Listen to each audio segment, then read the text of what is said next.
Salut tout le monde, bienvenue à ce septième et dernier vidéo sur le jeu Pax Pamir deuxième édition publié par Whirligig Games en 2019. Dans ce vidéo, on va faire la revue des 12 événements qu'il y a dans le jeu. Alors oui, il n'y a que 12 cartes événements et je rappelle que 6 de ces, dans une partie donnée, 6 de ces 12 événements-là vont être shufflés dans le deck là, selon le setup là, que je vous avais montré. Alors, on ne sait jamais. Il y en a la moitié qu'on va voir, il y en a la moitié qu'on verra pas. Lesquels on va voir et quand. C'est quand même très important parce que vous allez voir que, ouf, certains de ces événements-là là, changent la game complètement.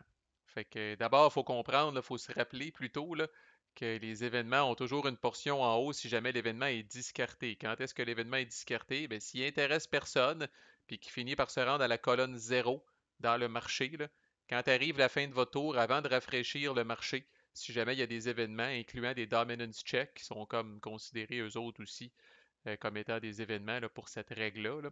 Mais si jamais il y a des événements qui sont dans la colonne zéro, là, ben, vous devez faire l'effet if discarded, l'effet du haut de ces événements-là. Puis après ça, la carte est défaussée. Ça fait un trou de plus dans le marché là, avant que vous fassiez votre refresh. Par contre, les événements ont aussi un effet dans le bas là, qui est if purchased, si l'événement il est acheté par quelqu'un.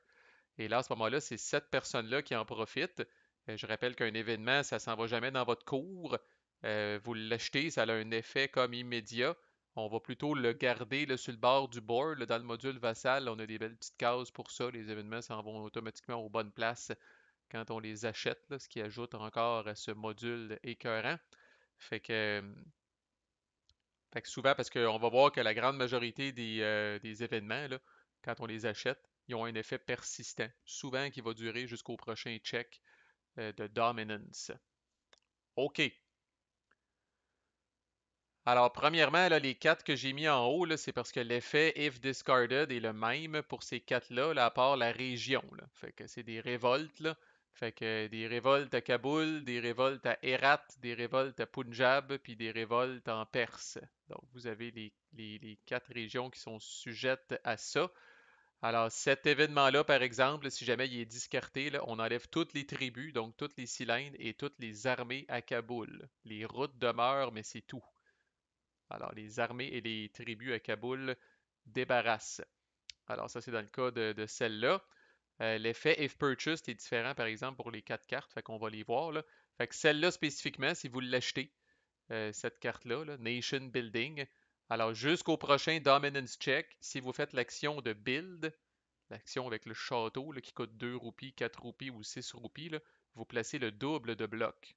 Alors, essentiellement, le truc pour s'en rappeler, là, c'est que vous allez placer autant de blocs que vous allez avoir dépensé de roupies. Alors, normalement, si on dépense 2 roupies, on place un bloc, 4 roupies, on place 2 blocs, 6 roupies, on place 3 blocs. Ben là, 2 roupies, vous placez 2 blocs, 4 roupies, vous placez 4 blocs, 6 roupies, vous placez 6 blocs. Ah, si vous voulez que votre faction soit dominante, là, disons que, bon, Euh, vous faites une fois un build de 6 probablement, là, puis l'affaire est ketchup. Là. Mais bon, comme je disais, il faut quand même le payer. Il faut avoir l'argent pour se la payer, cette action de build-là. Là. C'est pas gratuit, là, mais là, ça commence à être rentable une fois que cette carte-là est en jeu. Fait que ça, comme je disais, voici un exemple, il va y en avoir beaucoup, là, d'effets qui persistent jusqu'au prochain Dominance Check. Alors, à la fin du Dominance Check, là, cet événement-là va être défaussé, puis vous perdez, entre guillemets, ce privilège-là.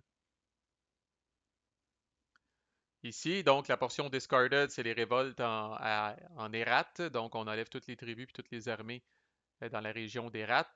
Sinon, le nationalisme, c'est cette carte-là que je pensais aux dernières vidéos que c'était une carte de court. Finalement, c'est un événement, là. Nationalisme. Alors, vos tribus, n'ajustez pas votre appareil, peuvent se déplacer et se battre comme s'ils étaient des armées jusqu'au prochain Dominance Check. Alors là, on lui donne probablement pas des guns, des sabres ou je sais pas trop quoi, là, des chevaux, whatever. Et là, soudainement, vos tribus peuvent faire du battle, puis peuvent faire du move. Elles qui normalement sont stationnaires. Là. Fait que oui, c'est des scénarios là, très fucked up, là, où vous allez avoir à l'origine une carte politique qui va vous avoir permis de mettre des tribus à Kaboul. Mais là, ces tribus-là, là, grâce à cette carte-là, là, si vous prenez un move, elles peuvent se déplacer. Alors là, quand vous allez perdre n'ajustez pas votre appareil, la règle demeure la même. Si jamais vous perdez, quelqu'un trahit votre carte de Kaboul, ce que la règle dit, c'est oh, vous venez de perdre votre dernière carte politique de Kaboul, alors vous enlevez toutes vos tribus qui sont à Kaboul. Alors si les tribus ne sont plus à Kaboul parce qu'ils se sont promenés à cheval et sont allés ailleurs pour combattre, ben tant mieux pour vous autres à la limite. Là. Ça donne des scénarios vraiment fuckés. Là. Honnêtement, on va plutôt se battre sur place que se déplacer quand on a cette carte-là.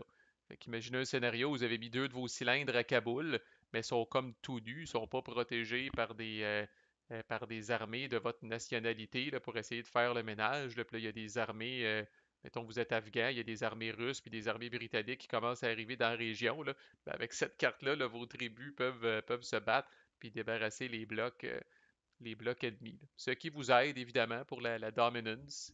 Euh, donc, intéressant quand même là, thématiquement comme carte. Ils sont toutes vraiment intéressantes. Les révoltes à Punjab, c'est bon. Conflict fatigue, très intéressant. Alors, ce qu'on appelle les coalitions là, en anglais, là, c'est-à-dire britannique, afghan ou russe, là, ce que moi j'appelle des fois là, nation, faction. Je pense que j'ai à peu près 50 synonymes là, des vidéos quand je parle de ça. Là. Ben, bref, quand vous voyez le terme coalition, là, c'est british, afghan ou russe. Alors, les coalitions ont besoin de seulement deux blocs ou plus pour être considérée dominante lors du prochain check de dominance. Alors, normalement, c'est 4. Rappelez-vous, quand il arrive un dominance check, on regarde d'abord est-ce qu'il y a une faction qui est dominante, est-ce qu'il y a une faction qui a 4 blocs de plus, 4 blocs ou plus de plus que n'importe quelle autre faction. Quand cette carte-là a été achetée, 2 blocs de plus ou plus, c'est suffisant pour être considéré dominant. Jusqu'au prochain Dominance Check. Si on arrive au Dominance Check, puis toutes les factions sont à un bloc ou à 0 sont égales ou sont à un bloc de différence, ça marche pas, la carte est discartée, puis là on revient à la règle ordinaire que ça va prendre au prochain Dominance Check, 4 blocs de plus ou plus que les autres. Si vous voyez que votre faction est en bonne posture, ben comme pas tout à fait, vous pouvez prendre un gamble d'acheter ça. Là. Mais quand cette carte-là est en jeu, c'est quasiment sûr qu'au prochain Dominance Check, ça va être successful, puis qu'il y a une des trois factions là, vraiment là, qui va être dominante, puis ça va être la grosse paye de points de victoire, puis le grand ménage du printemps des blocs après. Très intéressante aussi comme carte. Là. Ça, c'est plus, bon, le backing de l'aristocratie perse. Alors, vous prenez 3 roupies de la banque.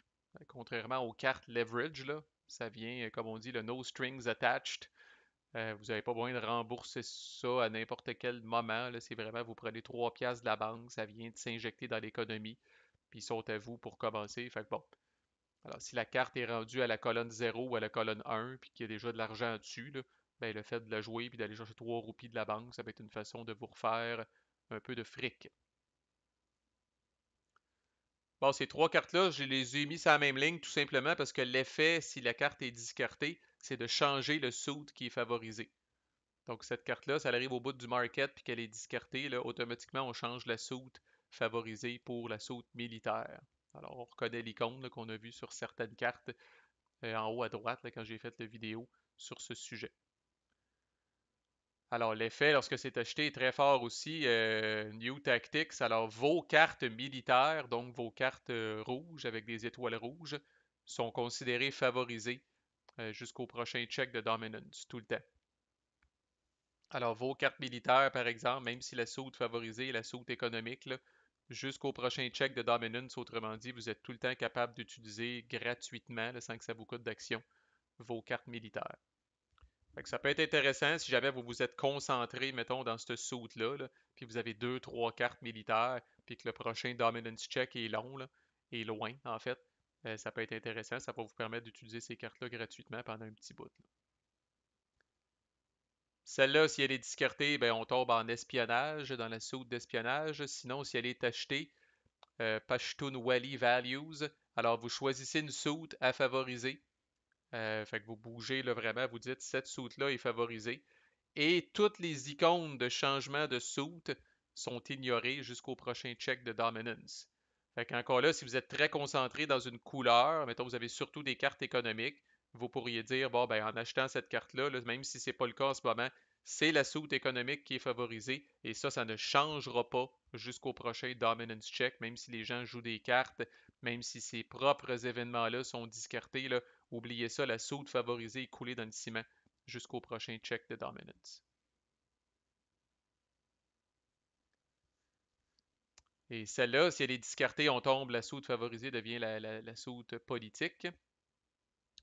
Puis son effet, si elle est achetée, ben c'est un peu la même affaire que les révoltes qu'il y avait en haut, là, sauf que là, étant donné que vous l'achetez, vous choisissez la région. Ouh, quand cette carte-là est dans le market, là, il y en a une couple qui ont la goutte, là, puis qui ont chaud, là. Parce qu'on sait là, qu'à tout moment, quelqu'un pourrait acheter cet événement-là, là, puis vraiment vider une région au complet, à part les routes. Là, on enlève toutes les tribus puis toutes les armées. N'empêche, imaginez que dans une région, vous avez deux tribus, puis vous avez deux armées loyales à votre faction. Là. Qu'est-ce que vous pensez que vos adversaires vont choisir s'ils achètent ça? Là?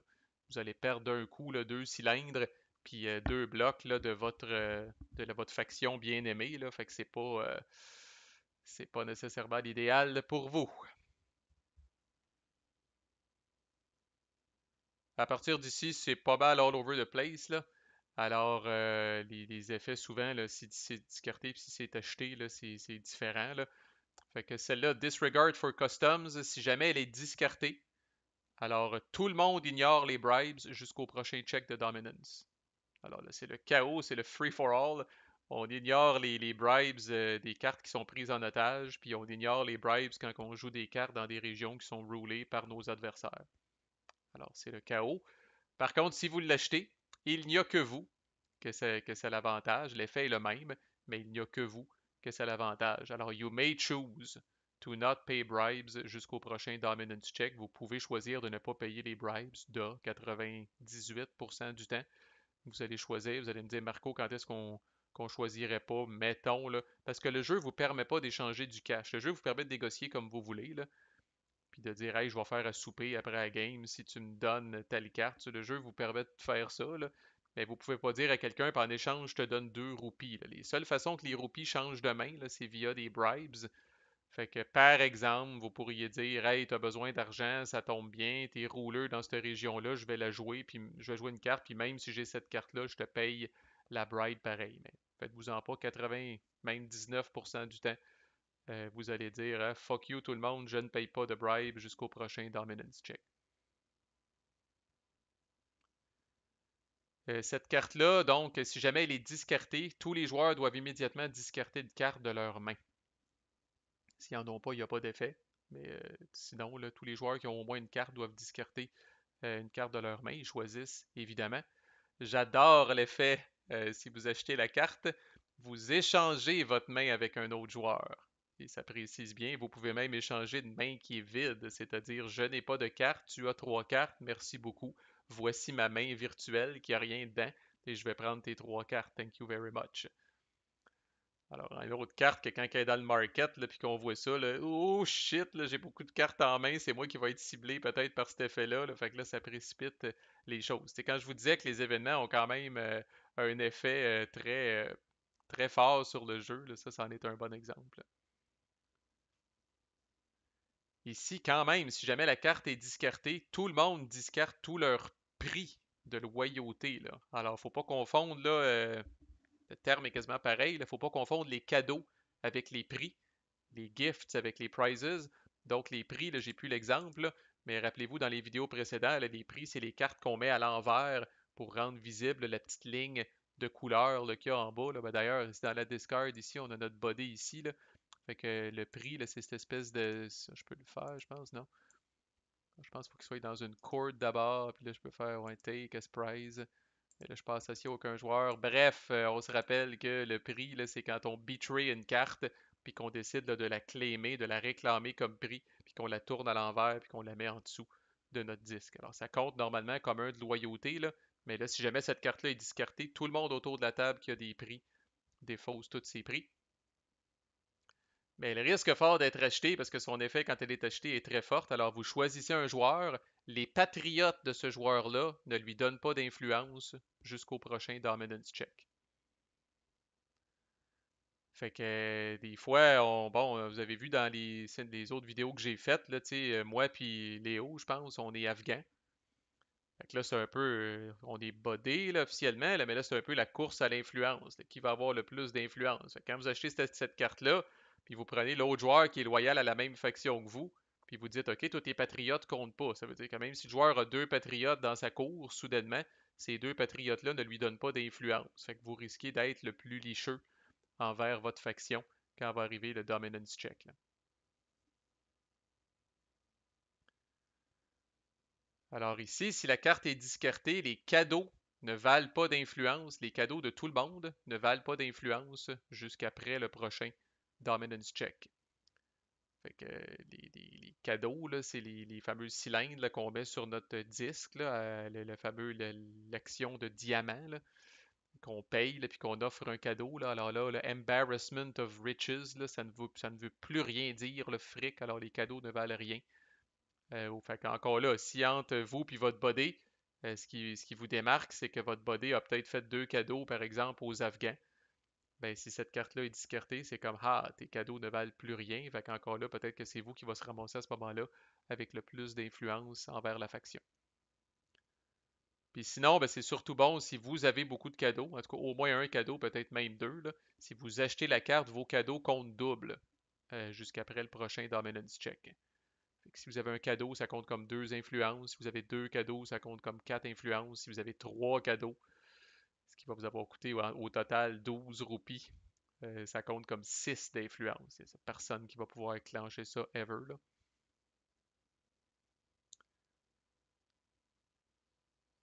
Et cette carte-là est fuckée. Là. Bon, ça dit si c'est discarté, no effect. Puis bon, ça dit que la carte ne peut pas être achetée. So what the fuck? Alors, cette carte-là, elle va apparaître sur le market comme n'importe quelle carte. Elle va faire son petit bonhomme de chemin sur le market. Elle va se rapprocher tranquillement pas vite de la gauche, comme toute bonne carte, surtout qu'elle ne peut pas être achetée. So, personne va jamais sa payer. Et là, ce qui va arriver, c'est qu'il y a des roupies éventuellement qui vont être mis sur cette carte-là, étant donné qu'on ne peut pas l'acheter. Souvent, on va passer par-dessus pour aller acheter d'autres cartes. Alors, il y a des roupies éventuellement qui vont probablement être mis sur cette carte-là. Et quand la carte va arriver dans la colonne 0, elle va être discartée et elle va amener avec elle les roupies qu'elle avait dessus.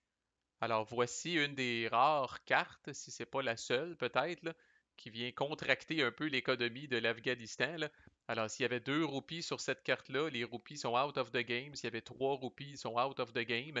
Alors, on se retrouve avec moins de roupies en jeu entre nous, les joueurs, pour faire nos trucs. Là. Fait que tout le monde va être un petit peu plus money short. Là. Fait que c'est fucké, là, mais c'est ce que ça dit dans la portion du bas. Là. Fait que vous n'avez pas if purchased. Là. La portion du bas, c'est pas if purchased. Euh, Fait que dans le fond, en fait, concrètement, c'est vrai, bon point, c'est qu'à chaque fois que vous mettez une pièce sur cette carte-là, quand elle est dans le market, c'est un peu comme si c'était un trou noir et la pièce que vous venez de mettre là-dessus s'en va automatiquement à la banque. Là. C'est probablement mieux de le jouer comme ça. Fait que la carte va apparaître au début, comme d'habitude, à la colonne 5. Bon, ça va prendre du temps avant qu'elle ait des roupies dessus, là. Parce que, comme je dis, pour qu'elle ait des. Ben, encore drôle, parce que si elle est à la colonne 5, puis quelqu'un fait un cadeau, ou quelqu'un build, ou quelqu'un trahit, rappelez-vous, ces actions-là, vous mettez votre cash à l'extrême droite. Ben là, encore là, la carte est un trou noir, vous mettez un roupie là-dessus, il s'en va directement à la banque. Alors que normalement, il irait sur la carte, puis il suivrait la carte. Là. Le roupie est désintégré et out of the game. Alors c'est un peu là, puis là, elle va rester longtemps parce que personne ne peut l'acheter. Éventuellement, elle va finir par se retrouver à la colonne 0, puis on va lui dire bye avec un gros soupir de soulagement. Mais voici une carte qui pourrait au total retirer 2, 3, peut-être même 4 roupies de la game. Là. Fait que mine de rien, dans une game à 4, de passer de 16 roupies totales à 12, comme je dis, là, tout le monde va être un petit peu short en argent. Là. Fait que c'est très intéressante et très intrigante dans le contexte du jeu, là, cette carte-là. Alors voilà, c'est toujours un pincement au cœur de terminer la vidéo de la playlist d'un jeu. Je veux dire, c'est Pax Pamir, deuxième édition. Je répète, le Pax le plus accessible, le Pax le plus beau. Euh, Comme on voit, là, ça n'a pas pris 28 vidéos. Là, c'est clean, c'est crisp. Le rulebook, en tout cas, là, c'est une merveille. Il explique très bien le jeu en très peu de pages, là, sans tout le style obscur de Phil Eklund. On ne reviendra pas là-dessus. Là. Comme tous les packs, c'est un délice à jouer en play by email. Arrive votre tour, il y a pas d'interaction, il n'y a pas d'interruption quand c'est votre tour. Vous checkez le marché, vous checkez vos affaires comme il faut, vous faites vos deux actions, vous passez au suivant. Là. Puis généralement, là, même dans une game à 4, là, on se rend peut-être 40, 50 logs pour une game. Là. Très, très intéressant, très bon jeu que je recommande sans aucune réserve. Alors, si vous avez aimé le traitement qui a été fait de ce jeu-là, n'hésitez pas à regarder les autres playlists qui se trouvent sur la chaîne. Merci, à plus.